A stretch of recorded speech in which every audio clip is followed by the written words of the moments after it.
Up ahead, Jake grabbed the ladder and pulled himself onto it. Amy's relief only lasted a second. There was a wooden crash behind her as their hotel room door shattered. The police had made it inside. "Stop where you are!" a police officer yelled, leaning out the window. "Go!" Amy said, and pushed Atticus ahead of her. Jake was scrambling up the ladder now, and Dan was almost to it. "You!" the officer shouted. "Down below! Lights!" Spotlights exploded from the street. Amy held up a hand to block them and saw that Pierce's men had broken from the others and were storming into the hotel. Dan jumped onto the ladder and pulled Atticus on behind him. With a quick prayer, Amy threw herself onto the metal rungs. There was more shouting below them now, and the sound of more vehicles arriving. She was nearly to the top when one hand, greased with sweat, slipped. Gravity dug in and tried to pull her back, but Dan's hand snapped onto her wrist, holding her steady. Amy pulled herself over the edge and onto the dark roof.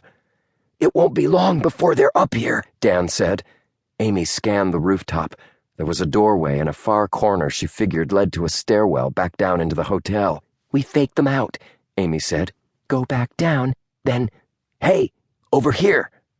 Amy and the others joined Jake. He had crawled his way across the roof and was at the southern edge of the hotel.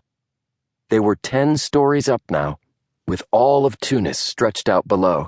It was a densely packed city, one rooftop bleeding into the next, like a series of steps heading straight down to the tangle of the Medina.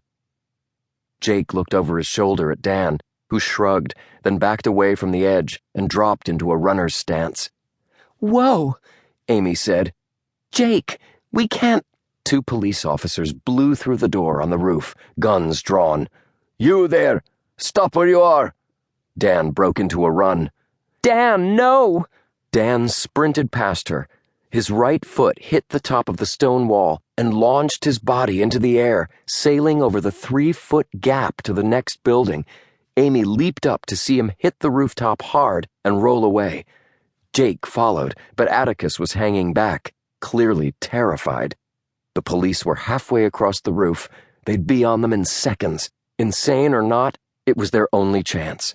Amy grabbed Atticus's hand, and together they raced toward the edge of the roof.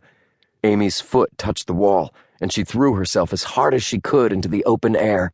Atticus did the same, and for a second they were both weightless, hurtling across space, hand in hand. Amy hit the roof of the opposite building shoulder first and rolled away. Pain shot through her side, but she ignored it, turning back to look for Atticus. He wasn't beside her. "Atticus!" The fingers of one small hand grasped the edge of the roof. Amy raced over and grabbed Atticus's wrist, his small body twisting over the concrete below.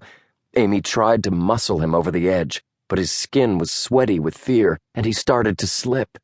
She scrambled for a better hold, but he was slipping fast and pulling her along with him. Then she felt something behind her, a hand grabbing her shirt and pulling. She looked back. Dan. Jake appeared beside her, grasping at Atticus's other arm. Together, the 3 of them hauled Atticus up and over the edge. He hit the tar paper, panting, and Jake threw his arms around him. "You there! Don't move!" The police were at the edge of the hotel's roof. Jake pulled Atticus to his feet, and a second later they were all up and running. Behind them, Amy heard a cop shout something in Arabic into his radio. Amy grunted as they jumped onto the next roof. Dan landed and then ran beside her, dodging skylights and exhaust columns. He spared a look back. The 2 cops were still on the hotel's roof. "Guess they just don't have the skills of the amazing flying Cahills," Dan said. "Ha!" Atticus said. "Maybe you should try out to be an acrobat instead of a clown." "Keep going," Jake said.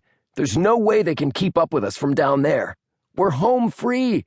Unless, of course, they have a—" The scream of a helicopter's rotors hit them a fraction of a second before.